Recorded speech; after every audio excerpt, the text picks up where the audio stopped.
नमस्कार दोस्तों। आज हम यूपी पुलिस भर्ती परीक्षा के लिए second mock test paper solve करेंगे, जिसमें हम जीएस जीके के क्वेश्चंस तो देखेंगे, उसके साथ उसके मल्टीपल चॉइसेस पे भी बात करेंगे। अगर आपने पेपर सॉल्व भी कर लिया है तब भी आपको नए तथ्य मिलेंगे, जैसे कि आज आपको ये देखने को मिलेगा, जैसे ये क्वेश्चन है तो आपको ये देखने को मिलेगा कि भारत छोड़ो आंदोलन का नारा किसने दिया था। इसके अलावा आपको उत्तर प्रदेश के कई नए क्वेश्चन मिलेंगे। एक उदाहरण आपके लिए देती हूँ मैं, जैसे उत्तर प्रदेश का सबसे पुराना इंजीनियरिंग कॉलेज कहाँ पर अवस्थित है।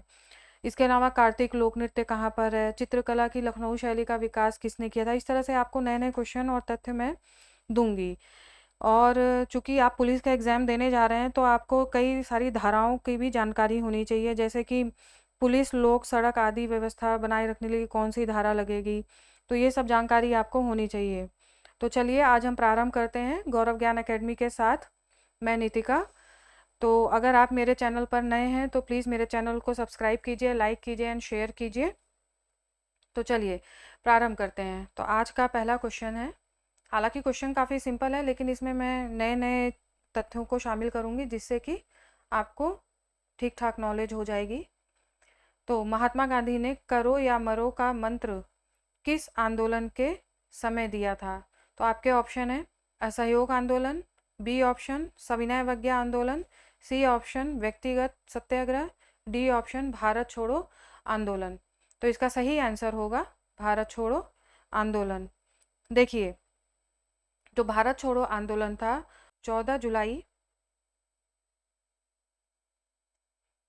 1942 में वर्धा में कांग्रेस की कार्यकारिणी की बैठक हुई थी, जिसमें यह कहा गया कि भारत छोड़ो आंदोलन का प्रारंभ किया जाएगा।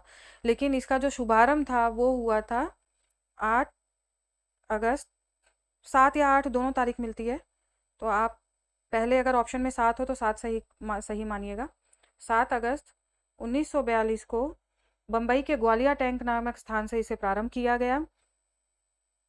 और भारत छोड़ो नारा ये किसने दिया था? ये दिया था आपका यूसुफ मेहर अली ने। यूसुफ मेहर अली ने, ठीक है। और गांधी जी ने इसमें एक बात कही थी अपने विरोधियों के लिए, खास तौर पर उन्होंने कहा कि अगर आप भारत छोड़ो आंदोलन हमें नहीं प्रारंभ करने देंगे तो मैं कांग्रेस से देश की बालू से कांग्रेस से बड़ा आंदोलन खड़ा कर दूंगा। तो ये स्टेटमेंट भी पूछा जाता है कि ये स्टेटमेंट ऐसे करके पूछते हैं कि ये किस आंदोलन में गांधी जी ने ये बात कही थी। तो आपके ऑप्शन यही रख दिए जाएंगे, लेकिन आपको ये पता होना चाहिए कि ये बात गांधी जी ने भारत छोड़ो आंदोलन के समय कही थी। अब चलिए व्यक्तिगत सत्याग्रह की ओर चलते हैं। देखिए, इसकी शुरुआत हुई थी 14 अक्टूबर 1940 के समय। और जो पहला सत्याग्रही है वो है, पहले सत्याग्रही विनोबा भावे, सेकंड जवाहरलाल नेहरू और तीसरे नंबर पर हैं ब्रह्मदत्त उपाध्याय। तो आपसे पहला पूछा जा सकता है कि कौन थे, तो विनोबा भावे, सेकंड नंबर पर जवाहरलाल नेहरू। इस तरीके से आप इसको याद कर सकते हैं। अब हम सविनय, हालांकि मैंने पिछला जो पेपर पहला मॉक टेस्ट पेपर जो मैंने सॉल्व कराया उसमें मैंने सविनय अवज्ञा आंदोलन के बारे में काफ़ी बताया है, इसलिए इसमें मैं कुछ स्टेटमेंट जो गांधी जी ने दिए हैं वो बताऊंगी। जैसे कि गांधी जी ने जब 11 सूत्रीय मांगों को नहीं माना था लॉर्ड इरविन ने, तब उन्होंने ये बात कही थी कि मैंने रोटी मांगी थी लेकिन मुझे पत्थर मिले। ठीक है, ये स्टेटमेंट भी कई बार पूछा जाता है, जैसे कि मैंने रोटी मांगी थी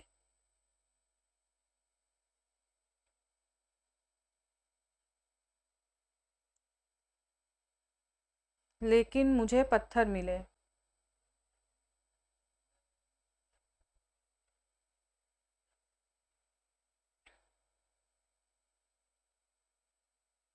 और असहयोग आंदोलन के बारे में हम देखते हैं दिसंबर 1920 के नागपुर अधिवेशन में।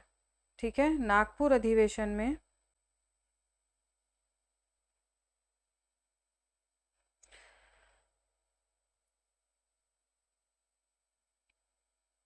असहयोग आंदोलन को प्रारंभ करने की पुष्टि की गई थी।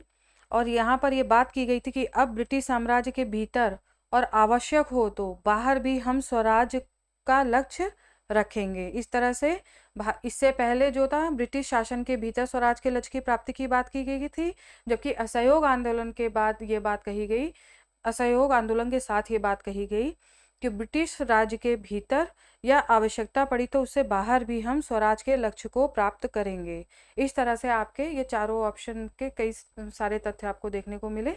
चलिए आगे बढ़ते हैं। निम्नलिखित में से कौन सा युग्म सुमेलित नहीं है?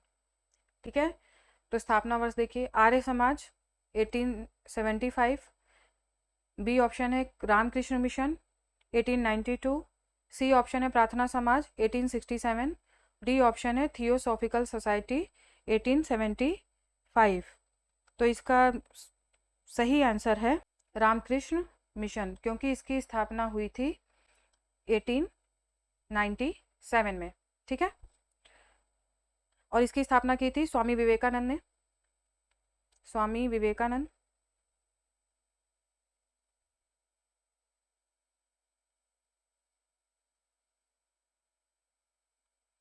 और इसका जो मुख्यालय था वो वेल्लूर, पश्चिम बंगाल में। प्रार्थना समाज देखते हैं। प्रार्थना समाज की स्थापना हुई थी 1867 में, चूंकि ये सही है, और इसकी स्थापना की थी आत्माराम पांडुरंग। अगर आपको आत्माराम पांडुरंग का ऑप्शन मिले तो यही सही होगा।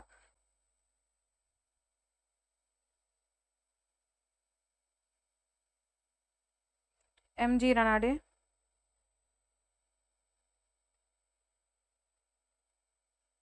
और RG भंडारकर, ये इतिहासकार थे। ठीक है, तो 1867 में हुई थी और इसकी स्थापना बम्बई में हुई थी। थियोसॉफिकल सोसाइटी की स्थापना 1875 में, ये सही चीज़ है।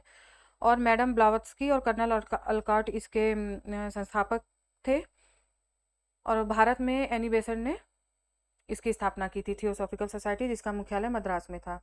आर्य समाज की स्थापना स्वामी दयानंद सरस्वती ने बंबई में की थी, जिसकी स्थापना 1875 में हुई थी। चलिए आगे बढ़ते हैं। गुप्तकालीन नवरत्न किस शासक के दरबार में थे? ऑप्शन है आपके Kumaragupta, B option Skandagupta, C option Samudragupta और डी ऑप्शन है चंद्रगुप्त द्वितीय। तो आपका सही आंसर होगा चंद्रगुप्त द्वितीय विक्रमादित्य। इनके समय पे एक फैक्ट ये है कि चीनी यात्री फायान भारत आया था इसके, और इनके बारे में, मतलब उन्होंने अपनी पुस्तक में चंद्रगुप्त के बारे में कोई वर्णन नहीं किया है, उन्होंने राजा के नाम का उल्लेख नहीं किया है। सेकंड ऑप्शन है अगर आपका ये स्कंदगुप्त, तो स्कंदगुप्त के समय हुड़ों का आक्रमण हुआ था, एक ये क्वेश्चन पूछा जाता है। दूसरा, इन्होंने सुदर्शन झील का पुनरुद्धार करवाया था। सुदर्शन झील का पुनरुद्धार कराया था, पुनरुद्धार कराया था, और पर्णदत्त के पुत्र चक्रपालित के द्वारा। ठीक है, और यहाँ पर एक विष्णु मंदिर का भी निर्माण स्कंदगुप्त के द्वारा कराया गया था। ये क्वेश्चन भी बार बार पूछा जाता है, तो ध्यान रखिए। चलिए समुद्रगुप्त। समुद्रगुप्त का इम्पॉर्टेंट एक फैक्ट है कि अश्वमेध यज्ञ इन्होंने किया था, लेकिन इसका उल्लेख हमें किसी अभिलेख, मतलब इनके समकालीन अभिलेख, उत्तराधिकारियों के अभिलेख से तो पता चलता है, लेकिन समुद्रगुप्त के किसी अभिलेख से इसकी जानकारी नहीं मिलती है। केवल सिक्कों के माध्यम से, समुद्रगुप्त के सिक्कों के माध्यम से अश्वमेध यज्ञ की जानकारी हमें मिलती है। इसके अलावा कुमारगुप्त, अगर हम कुमारगुप्त के टाइम का बात करें तो नालंदा विश्वविद्यालय की स्थापना इन्हीं के काल में हुई थी। बहुत इंपॉर्टेंट फैक्ट है ये। ठीक है, तो इसे ध्यान रखिएगा। महात्मा बुद्ध के गृह त्याग को बौद्ध ग्रंथों में क्या कहा जाता है? आपके ऑप्शन है महापरिनिर्वाण, धर्म चक्र परिवर्तन, महाभिनिष्क्रमण, इनमें से कोई नहीं। तो आपका सही ऑप्शन है महाभिनिष्क्रमण। तो देखिए, ये जितने भी शब्दावली हैं ये महात्मा बुद्ध के जीवन से संबंधित हैं। जैसे कि महापरिनिर्वाण, तो महापरिनिर्वाण उनके मृत्यु के लिए कहा जाता है, जिसमें कि उनकी मृत्यु हुई थी 80 वर्ष, महात्मा बुद्ध की मृत्यु 80 वर्ष की आयु में हुई थी, 483 ईसा पूर्व में। ठीक है, तो उसे महापरिनिर्वाण कहा जाता है। धर्म चक्र परिवर्तन, धर्म चक्र परिवर्तन का अर्थ है कि जब महात्मा बुद्ध ने पहली बार अपने 5 ब्राह्मण शिष्यों को उपदेश दिया था, कहाँ पर? सारनाथ में। ठीक है, सारनाथ में उपदेश दिया था, उसे ही धर्म चक्र परिवर्तन कहा जाता है। और ये ऋषिपत्तम, अगर सारनाथ के अलावा ऋषिपत्तम भी ऑप्शन में रहे, ऋषिपत्तम अगर ऑप्शन में रहेगा तो ये सही माना जाएगा।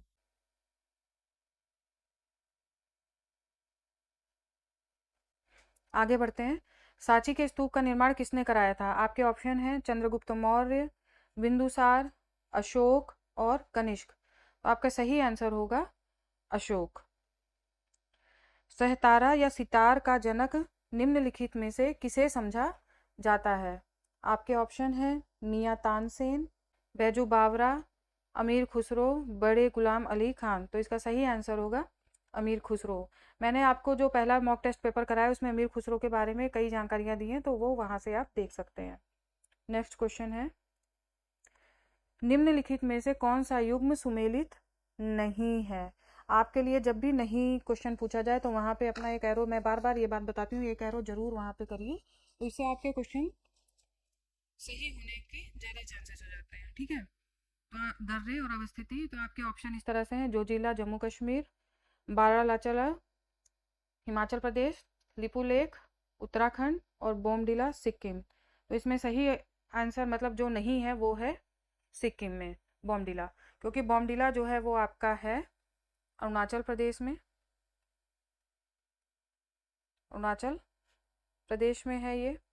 इसके अलावा अगर अरुणाचल प्रदेश के अन्य दर्रों की बात करें तो अन्य दर्रे हैं आपके यांगयाप और दिफू दर्रा। ठीक है, और उत्तराखंड के अगर हम एक तो लिपुलेख आपको दिख ही रहा है, इसके अलावा माना और नीति। ठीक है, माना, नीति, और लिपुलेख, ये तीनों उत्तराखंड के हैं। हिमाचल प्रदेश में बारालाचाला के अलावा आपको रोहतांग दर्रा भी मिलेगा और जोजिला जम्मू कश्मीर का। चलिए, अक्टूबर और नवंबर के महीनों में भारी वर्षा होती है गारो, खासी तथा जयंतिया की पहाड़ियों में, छोटा नागपुर पठार में, सी ऑप्शन है कोरोमंडल तट पर, डी ऑप्शन में मालवा पठार में। तो इसका सही आंसर होगा कोरोमंडल तट पर। नेक्स्ट क्वेश्चन, संसार में सबसे व्यस्त और सबसे महत्वपूर्ण समुद्री मार्ग है? ऑप्शन है उत्तर प्रशांत पैसिफिक समुद्र मार्ग, उत्तर अटलांटिक समुद्र मार्ग, दक्षिण अटलांटिक समुद्र मार्ग, ऑप्शन डी है हिंद महासागर मार्ग। तो इसमें आपका सही ऑप्शन है उत्तर अटलांटिक समुद्र मार्ग। ये जो मार्ग है ये यूरोप के पश्चिमी तट के बंदरगाहों को उत्तर अमेरिका के पूर्वी तट के बंदरगाहों को जोड़ता है और ये सबसे व्यस्ततम समुद्री मार्ग है। आगे बढ़ते हैं, मैक-मोहन रेखा द्वारा अलग किए जाने वाले देश हैं? ऑप्शन इस प्रकार हैं, अफगानिस्तान और पाकिस्तान, बांग्लादेश और भारत, भारत और चीन, पाकिस्तान और भारत। तो आपके सही ऑप्शन है भारत और चीन।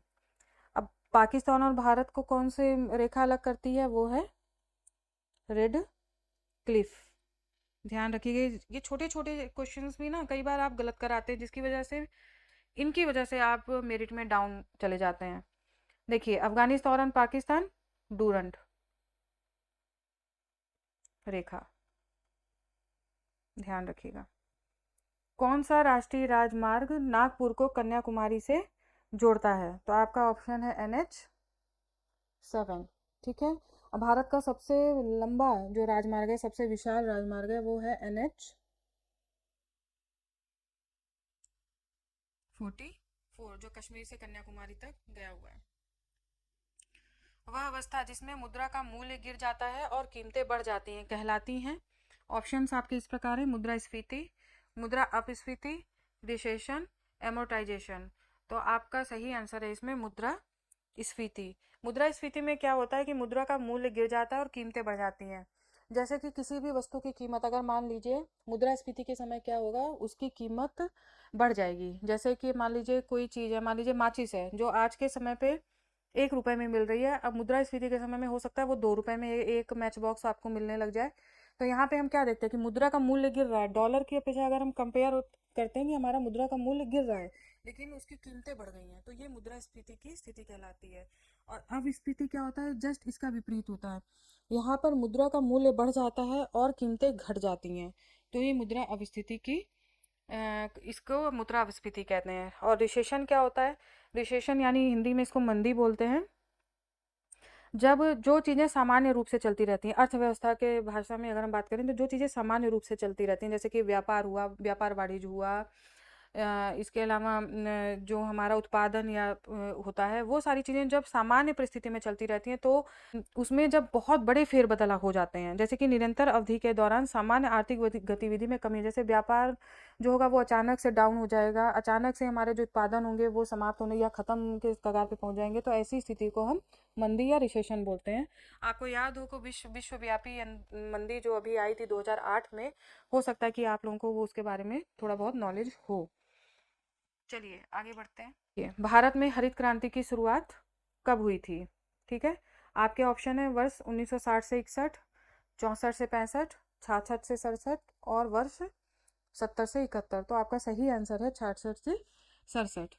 देखिए, जो हरित क्रांति जो शब्द का प्रयोग है वो किसने किया था, अगर आपसे पूछ लिया जाए तो इस शब्द का प्रयोग किया था विलियम गॉड ने।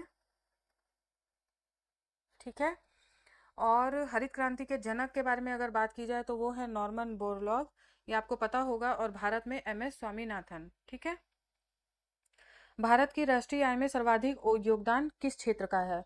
ऑप्शन है प्राथमिक क्षेत्र, बी ऑप्शन द्वितीय क्षेत्र, सी ऑप्शन तृतीय क्षेत्र, डी ऑप्शन उपरोक्त सभी का बराबर। तो सही आंसर है आपका तृतीय क्षेत्र। अब देखिए, आप अगर तैयारी कर रहे हैं तो आपको प्राथमिक, द्वितीय और तृतीय क्षेत्र एकदम क्लियर रहना चाहिए, क्योंकि इकोनॉमिक का बेस यही है। ठीक है, जैसे कि प्राथमिक क्षेत्र के अंतर्गत आता है, सबको पता होगा, कृषि आता है, ये बात सबको पता होगी, वानिकी, और यहाँ पे आप कंफ्यूजन करते हैं खनन।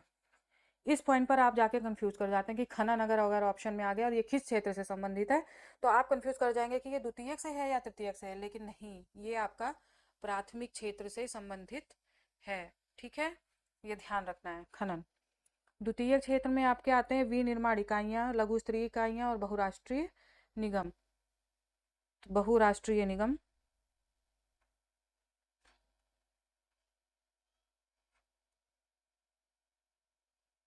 लघु स्तरीय इकाइयां। ठीक है, तृतीय क्षेत्र के अंतर्गत आता है बैंकिंग, संचार और व्यापार।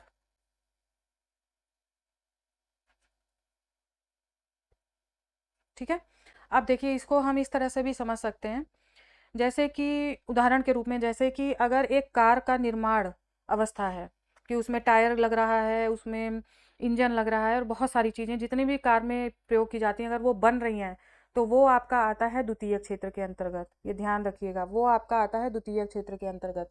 जबकि अगर वो निर्मित हो जाए पूरी तरीके से और उसका व्यापार आदि किया जाए, यानी निर्मित रूप जो हो गया, वो हो गया आपका तृतीय क्षेत्र। तो ये चीज़ आपको ध्यान रखना है। नेक्स्ट क्वेश्चन है, सरकार के विरुद्ध अविश्वास प्रस्ताव संसद के किस सदन में लाया जाता है? तो आपके ऑप्शन है Lok Sabha, B option Rajya Sabha, C option किसी भी सदन में, डी ऑप्शन इनमें से कोई नहीं। तो आपका सही आंसर है लोकसभा। देखिए, लोकसभा में ये अविश्वास प्रस्ताव लाया जाता है। सबसे पहली बार जो लाया गया था वो 1963 में लाया गया था, JB कृपलानी के द्वारा। पहली बार लाया गया था जवाहरलाल नेहरू के विरुद्ध। ठीक है, और संसद के निचला सदन यानी कि लोकसभा में 50 लोकसभा सदस्यों के समर्थन के बाद ही इसे अध्यक्ष के द्वारा अनुमति दी जाती है कि अब आप अविश्वास प्रस्ताव ला सकते हैं। और देखिए, अविश्वास प्रस्ताव अगर पास हो जाता है तो सरकार गिर जाती है। आगे बढ़ते हैं। भारतीय संविधान में किस अनुच्छेद के आधार पर संशोधन किया जाता है? तो आपके ऑप्शन है अनुच्छेद 365, अनुच्छेद 366, अनुच्छेद 367, अनुच्छेद 368। तो आपका सही आंसर है अनुच्छेद 368। और ये किस भाग में है, ये भी क्वेश्चन कई बार पूछा जाता है, भाग 20 में। ये चीज़ ध्यान रखिएगा।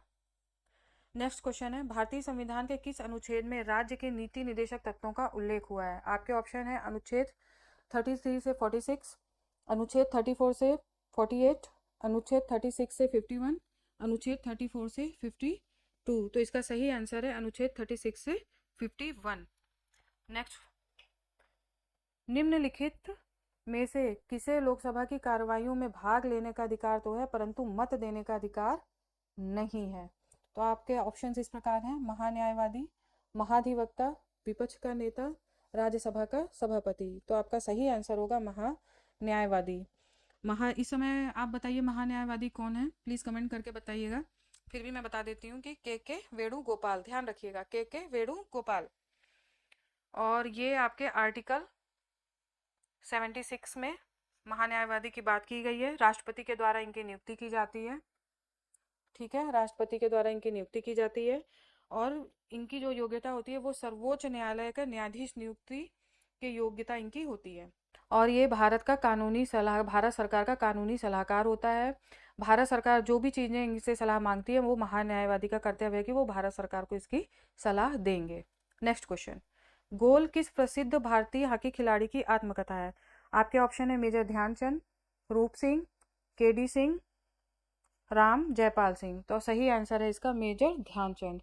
ये जो बुक प्रकाशित हुई थी वो हुई थी 1952 में। आगे बढ़ते हैं। 20वां क्वेश्चन है, रक्त किस प्रकार का ऊतक है? आपके ऑप्शन है पेशी, संयोजी, सी उपकला, डी तंत्रिका। तो आपका सही ऑप्शन है बी संयोजी। देखिए, रक्त एक क्षारीय विलयन है, कई बार ये भी क्वेश्चन पूछा जाता है। तो रक्त एक क्षारीय विलयन है और इसका जो पीएच मान है वो है आपका 7.4।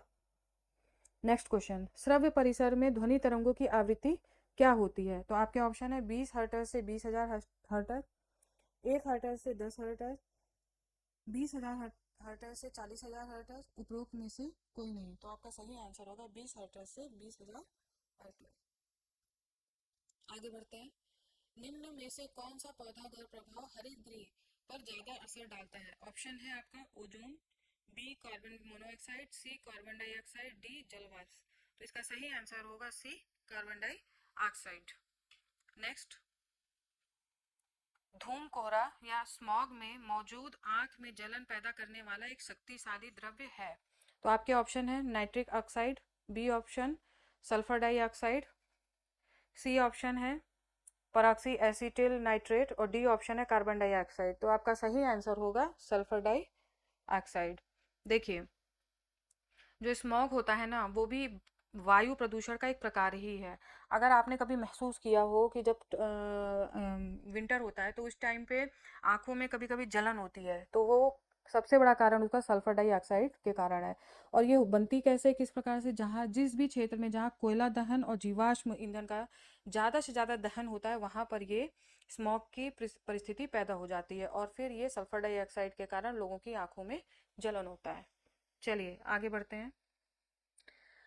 निम्न में से कौन सही सुमेलित है? ठीक है, Bhotia Barabanki, B option Buksa Bijnor, C option Baiga Gorakhpur, D option है थारू बांदा।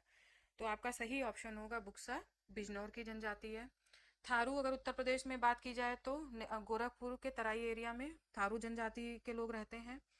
भोटिया मैंने उस दिन भी बताया था, कई जगह है, उत्तराखंड भी है, हिमाचल भी है, कश्मीर भी है, ठीक है, इस तरह से। चलिए अब कुछ स्टेट के क्वेश्चन है जो बहुत इंपॉर्टेंट मुझे लगे, तो इसे सॉल्व करते हैं।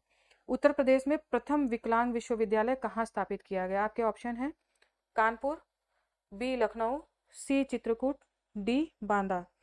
तो सही आपका आंसर है सी चित्रकूट। इसका जो प्रथम विकलांग विश्वविद्यालय, इसका नाम है जगत गुरु रामभद्राचार्य विकलांग विश्वविद्यालय। तो जगत गुरु रामभद्राचार्य विकलांग विश्वविद्यालय।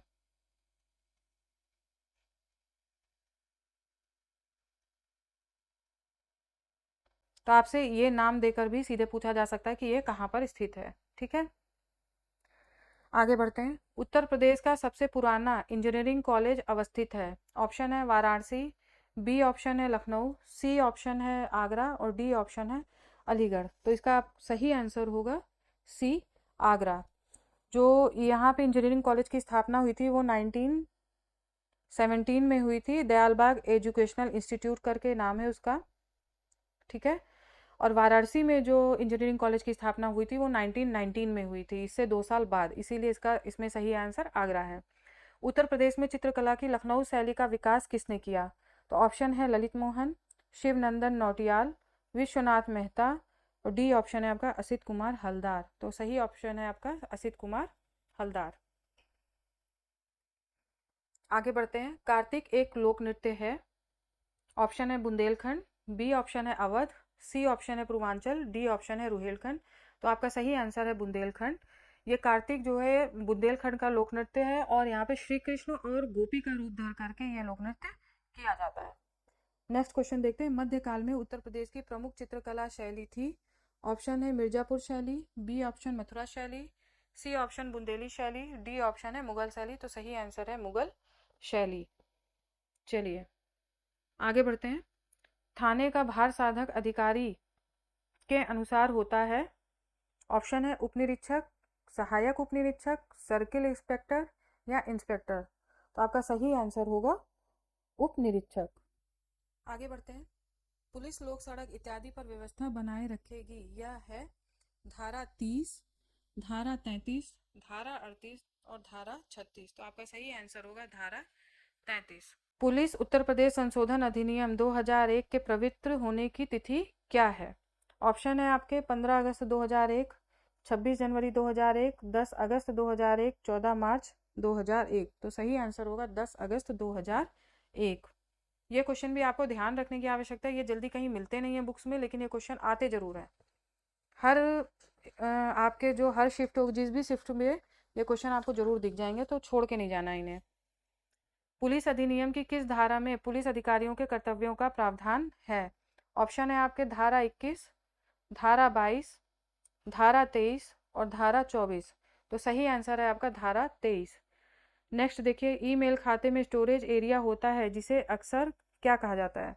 तो अटैचमेंट, हाइपरलिंक, मेल बॉक्स और आईपी एड्रेस। सी ऑप्शन है आपका मेल बॉक्स। पारिस्थितिक अनुक्रमण का सर्वप्रथम अध्ययन किया था। ऑप्शन आपके हैं ओडम, बी ऑप्शन है क्लीमेंट ने, सी ऑप्शन है हुल्ट और डी ऑप्शन है किंग। तो आपका सही आंसर होगा हुल्ट। अगर आपको परिस्थितिक अनुक्रमण, चलिए तो हम जानते हैं परिस्थितिक अनुक्रमण के बारे में। जैसे कि जो एक क्षेत्र की प्रजातियां और जो निवास का मिश्रण होता है वो समय के साथ विकसित हो जाता है। जैसे कि एक जंगल है, वहाँ पे कई सारी प्रजातियां मिलेंगी आपको, कई सारी प्रजातियां, और वहाँ पे कई सारे प्रजातियों के पेड़ भी मिलेंगे। यानी कई सारे स्पीसीज यहाँ पे मिश्रित आवास एक होगा और इनका विस्तार आप तब तक होता रहता है जब तक ये एक दूसरे को हानि नहीं पहुंचाते हैं। तो इस स्थिति को परिस्थितिकी अनुक्रमण कहा जाता है। और इनका नाश कैसे होता है? मान लीजिए इस जंगल में आग लग गई तो इसका ये विनाश हो गया, यानी परिस्थितिक अनुक्रमण का विनाश हो गया। लेकिन ये एक दूसरे को तब तक हानि नहीं पहुंचाते जब तक ये इसकी स्थिति चरम ना हो जाए।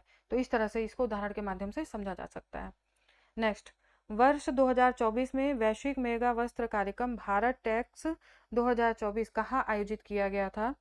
तो इसके ऑप्शन इस प्रकार हैं, नई दिल्ली, बेंगलुरु, लखनऊ, डी ऑप्शन है मुंबई। तो इसके सही आंसर है आपका नई दिल्ली। देखिए इस तरह के क्वेश्चंस आपको मेरे चैनल में प्लेलिस्ट में जाकर के क्रॉनिकल मैगजीन में मिल जाएंगे। इस तरह से क्वेश्चंस भी मिलेंगे और इंपॉर्टेंट पॉइंट्स आपको एग्जाम के लिए मिल जाएंगे, तो वहाँ पर आप जाके देख सकते हैं। आगे बढ़ते हैं। संविधान के किस अनुच्छेद के तहत जीएसटी परिषद का गठन किया गया है? ऑप्शन आपके इस प्रकार है, अनुच्छेद 279A, अनुच्छेद 285B, अनुच्छेद 210B और इनमें से कोई नहीं। तो आपका सही आंसर होगा अनुच्छेद 279A। देखिए जीएसटी के बारे में मैंने आपको पिछले भी जो मेरा मॉक टेस्ट का मैंने पिछला पकड़ाया है पहला वाला, उसमें मैंने आपको जीएसटी के बारे में काफ़ी कुछ बताया है। इसकी डेट आप ज़रूर याद रखिएगा कि 1 जुलाई 2017। इसके अलावा यहाँ पे मैं एक चीज़ और आपको बताना चाहूँगी, क्योंकि क्वेश्चन पूछा भी गया है। ये जो जीएसटी का विधेयक, जीएसटी परिषद, ये जो विधेयक था, ये कौन से विधेयक के तहत आया या कौन सा संविधान संशोधन था, ये सब आपको जानना चाहिए। तो चलिए, 122वां संविधान संशोधन विधेयक है ये, ठीक है। जबकि ये पहला पॉइंट हो गया। जबकि दूसरा पॉइंट देखिए, जो ये पास हुआ तो वो कौन सा अधिनियम बना, वो भी क्वेश्चन पूछा जाता है। तो 101वां संविधान संशोधन अधिनियम, ठीक है। तो ये दोनों पॉइंट याद रखिएगा, ये भी क्वेश्चन आता है। जनवरी 2024 में राष्ट्रपति द्रौपदी मुर्मू ने स्वच्छ सर्वेक्षण 2023 के आंकड़े जारी किए। इसके अंतर्गत सर्वाधिक स्वच्छ शहर में 1 लाख से अधिक जनसंख्या की श्रेणी में उत्तर प्रदेश के कितने शहरों को शामिल किया गया? आपके ऑप्शन है 3, 5, 7 या 10। तो सही आंसर होगा आपका 7। तो चलिए इस तरह से देखते हैं, हमारे आज 38 क्वेश्चन का मॉक टेस्ट पेपर का GS GK का कंप्लीट हुआ। और अगर आप यहाँ तक मेरे साथ बने हुए हैं तो यानी आप तैयारी में काफ़ी सीरियस हैं। तो चलिए, अगर आप मेरे चैनल पर नए हैं तो मेरे चैनल को सब्सक्राइब कीजिए, लाइक कीजिए एंड शेयर कीजिए। फिर आपके लिए नए नए क्वेश्चन के साथ नेक्स्ट वीडियो में मैं लेकर आऊँगी। धन्यवाद। आपका दिन शुभ हो। नमस्कार।